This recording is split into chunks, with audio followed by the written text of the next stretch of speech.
Welcome back, everybody. This is GDS. We've got a longer video today, and I think it's going to get a little bit deep, so strap in.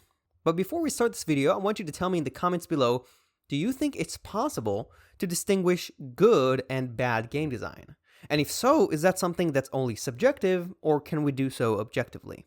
I think that as far as something can be objective, there are objective ways to distinguish good and bad game design. And the reason I'm talking about this is because recently, due to the controversy with D&D 5th edition and D&D in general, the notion of playing other systems has been becoming more popular.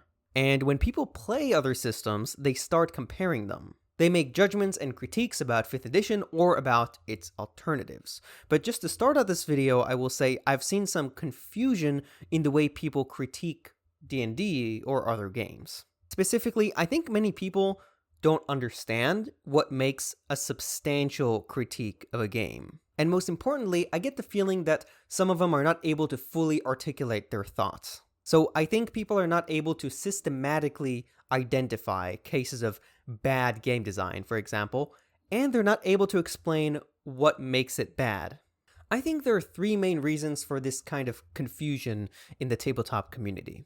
The first one is that gamers and game designers are not philosophers. Game designers are used to thinking of games in an analytical way. In this way, the work that game designers do is similar to the work that philosophers do. Game masters intimately integrate with the systems that game designers create. Every time they run the game, they make rulings and create new things.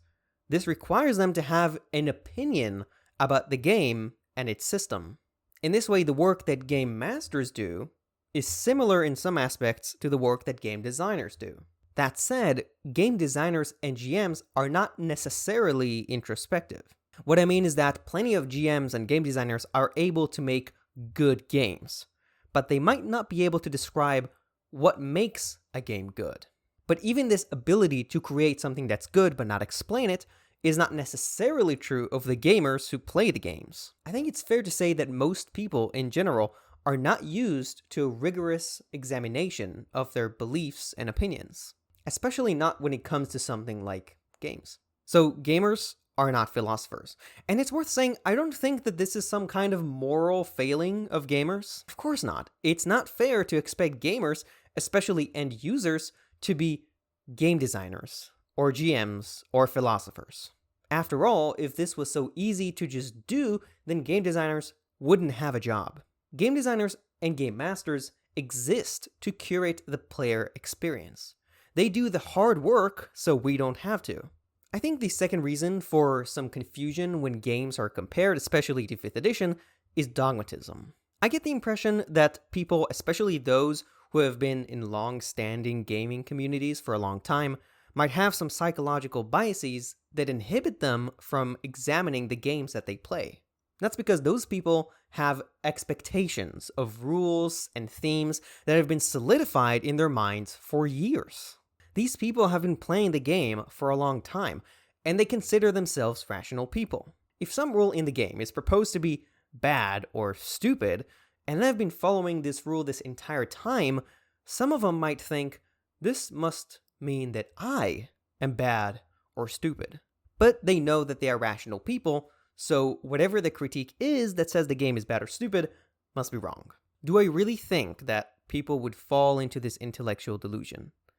I think yes. I know it sounds silly when I describe it fully, but many intellectual delusions which really exist sound silly when they're explained.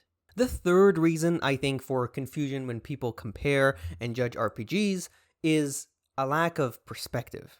When people learn things in general, but I think especially RPGs, I think they go through 4 steps. The first step is imitation. So it's replicating some object of your study. For example, say you're running a module. This stage is inherently dogmatic, but that's okay because you have no prior knowledge or context to distinguish what's good and what's bad. You just follow the module or imitate the object one-to-one. The second step in this learning is understanding. So after you successfully imitate an object, for example, run a module, you inspect it and start understanding why it works. So you read through your adventure module and you start seeing patterns in how information is presented and how encounters are balanced and ordered. You start seeing how different ingredients interact and why some ingredients are used instead of others. When you understand something, especially in tabletop RPGs, I think that there are two levels to it. The first level is particular, so it's concerning this module or this object. For example, if you're running the Curse of Strahd, you might read through it and come to understand why this specific vampire encounter works so well. The second level of understanding is universal, or in general. So reading through the module, you might begin to understand, in general, why these types of vampire encounters work. You will gain a general understanding of the topic outside of the context of the particular module or object you're examining. The third step, when you're learning something, especially tabletop RPGs, is modification. So after you understand how the object of your study works, you might start tinkering with it and predicting what the results of that would be. So you might run the same module, but say modify one of the monsters, or change the order of the encounters. Depending on the kinds of results you get, your prior understanding is either adjusted or solidified. This part is experimental, but keep in mind that it's not totally free, because you still need to have some kind of original object that you're going to be modifying. The fourth step of learning is when you make your own thing. It's synthesis. When you do this, it's very important to have a universal understanding, i.e., an in general understanding, and not only a particular one. When you try to create something new with only a particular understanding of an object, you inevitably end up only making a modification of that object, not something new. Your view of the object is mediated by the object itself. In other words, you can only see the object from its own perspective, so you have a lack of perspective. A universal understanding, i.e. in general, might allow you to create something that is fundamentally different, but still undeniably related to the original. Some people out there have only played D&D. They only have understanding of the rules of D&D, not rules of tabletop RPGs in general. So they're only able to operate and think within the confines and the assumptions of the rules of D&D. I think it's this lack of perspective that causes some confusion. It is also, unfortunately, subjectively invisible. When you only have one point of reference, your idea of a blank slate still has a bunch of underlying assumptions from your original object. This is also why I think so many people make heartbreaker games. In other words, games that are just popular D20 fantasy with one or two things changed. They start with what they think is a blank slate. For example, say a D20 and 6 stats.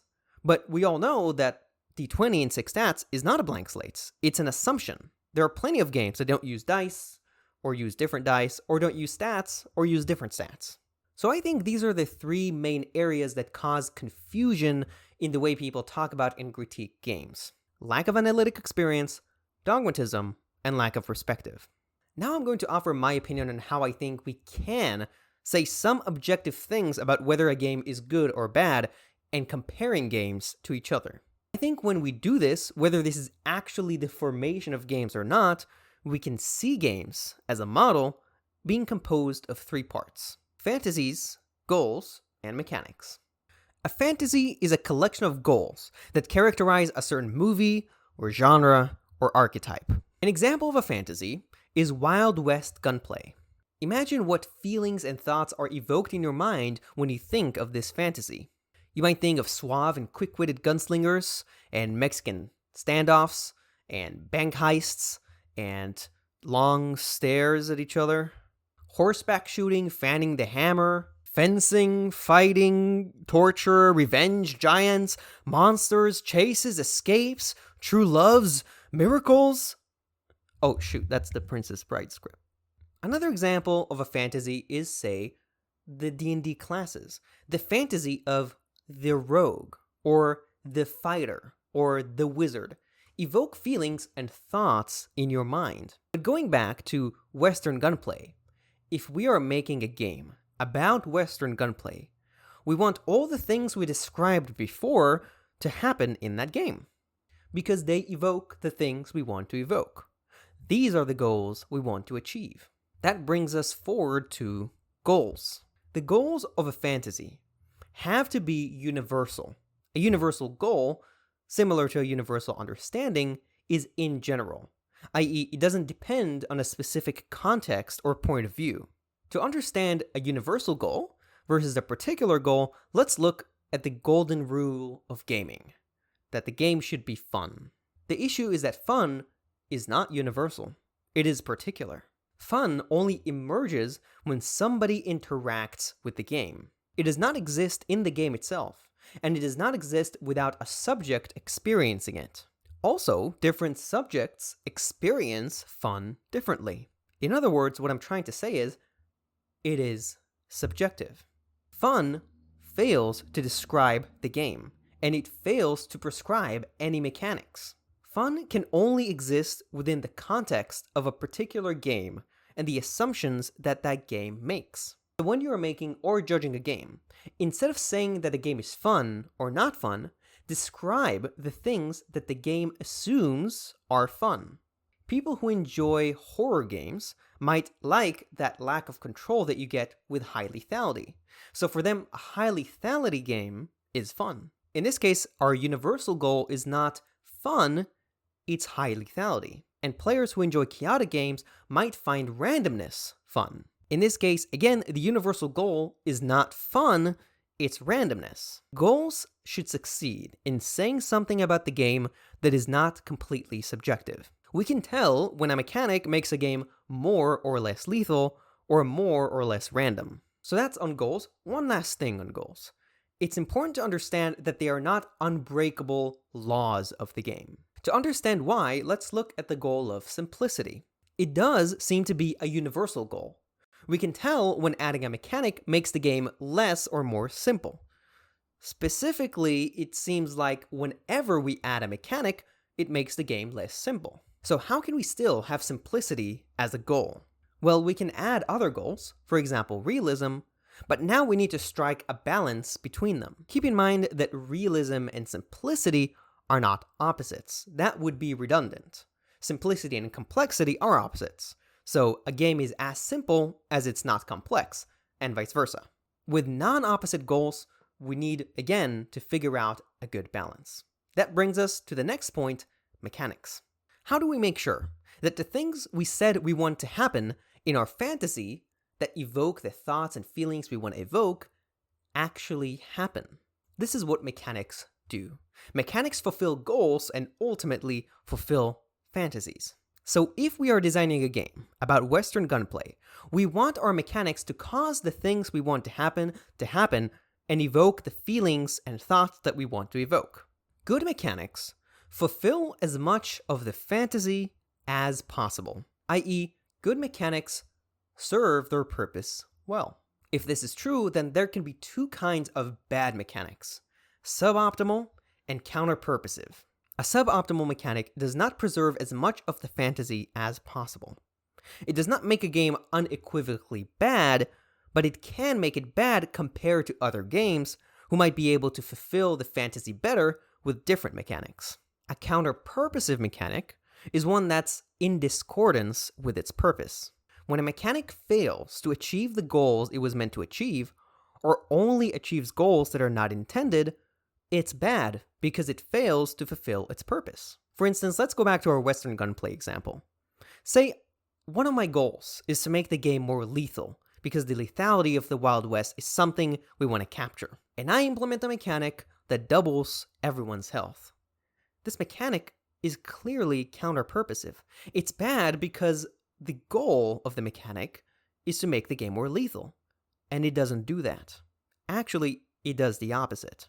It's worth saying that whenever a goal or a fantasy is converted into mechanics, there is some kind of privation. Something is missing. This is because a goal and fantasy are abstract ideas, and a mechanic is concrete. Fantasy and goals exist in the form of concepts, notions, feelings, emotions, and thoughts. Mechanics, on the other hand, are concrete because they exist as part of an actual system. They are played out on paper and in the real world. When this happens, there are always drawbacks and trade-offs that you have to do when you balance mechanics against one another. There are limitations due to the relation between mechanics, human beings, or just the finite medium of pen and paper or a computer. Our set of goals ideally fulfill our fantasy perfectly, and that's true until we sit down and engage with the mechanics. The worst part of your TTRPG game is actually playing it. Suddenly, when you're implementing goals, you have to start making concessions and balancing them against one another. I think we see this experientially too, not just in the super abstract, blabbering way that I'm talking about. What players are sold on, whether you're pitching a game or a campaign, is the fantasy. They are sold on the idea of how the game feels. When you sit down to play, the mechanics are inevitably the worst part of it, because that's where the rubber hits the road. Keep in mind though, worst doesn't mean bad. We can care about whether a game is objectively good or bad, but what matters for your subjective experience is your subjective experience. Do you like it? Do you enjoy it? I want to read off my notes for a second here. When you fall in love with a game or a hobby, you may feel compelled by others or by social conditioning to justify yourself, to justify your love. But this love was never the result of rational contemplation. It was a feeling that you simply began to experience at some point without a why. It was a fall into love that you only realized had happened retroactively. You might be able to rationally justify your feeling post hoc.